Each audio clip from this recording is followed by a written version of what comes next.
Hello guys, Vijay ദേവർകൊണ്ടയുടെ Kingdom കണ്ടിരിക്കുകയാണ്. എനിക്ക് പടം പേഴ്സണലി എനിക്ക് വർക്കായി, എനിക്ക് ഇഷ്ടപ്പെട്ടു. ഇതൊരു ഓക്കെ വൺ ഡേ മാച്ചായിട്ട് ഭയങ്കര അടിപൊളി, ഭയങ്കര കിടിലം അങ്ങനെ ഒരു അഭിപ്രായം എനിക്കില്ല. പക്ഷെ എനിക്ക് ഇഷ്ടപ്പെട്ടു, ഓക്കെയാണ്.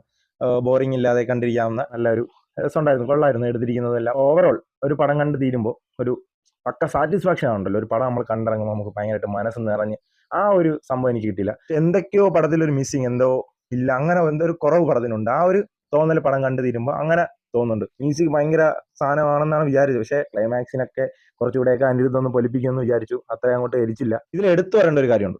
ഇത് അണ്ണൻ തമ്പി പാസമാണ് ഈ പടത്തിന്റെ ഒരു മെയിൻ സംഭവം പറയുന്നത്. പാസം ഓവറാക്കി ചാളമാക്കി നമ്മളെ വെറുപ്പിക്കുന്ന ഒരു പരിപാടിയിലേക്ക് കൊണ്ടുപോയിട്ടില്ല. അത് നൈസായിട്ട് ഡീസന്റ് ആയിട്ട് ഡീൽ ചെയ്തിട്ടുണ്ട്. ആവശ്യത്തിനുള്ള പാസ് ഇട്ട് നമുക്ക് അത് കണക്ട് ആവും. നമ്മുടെ കാർത്തിക് സുബ്രായ അണ്ണൻ ഉണ്ടല്ലോ, സൂര്യ അണ്ണന് വെച്ച് കണ്ണി കൊടുത്തൊരു പടം ഉണ്ടല്ലോ, റെട്രോ.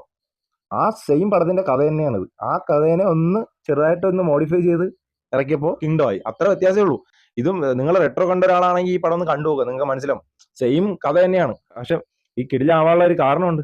ഇതിലെ വില്ലൻ എടുത്തു പറയേണ്ട ഒരു പോസിറ്റീവ്, അന്യായ വില്ലനായിരുന്നു. അവസാനം വരെ പുള്ളി ആറ്റിറ്റ്യൂഡ് ഇട്ട ഒരു കളിയിലാണ്.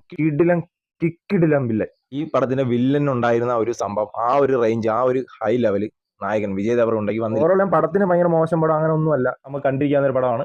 കാണാൻ ആഗ്രഹമുള്ള എല്ലാം പോയി കാണുക. ഒരു കാര്യം എടുത്ത് പറയാം, ഒരു പടം കാണുക എന്നുള്ളത് നിങ്ങളുടെ സ്വന്തം തീരുമാനമാണ്. അത് നിങ്ങൾ കാണണമെന്ന് ആഗ്രഹിച്ചാൽ പോയി കാണുക. ഒരു തന്നെ വാക്കിട്ട് കാണാതിരിക്കുക ഒന്നും ചെയ്യാതെ. എന്റെ കാര്യം കൂടെ ചേർത്ത് തന്നെയാണ് പറയുന്നത്.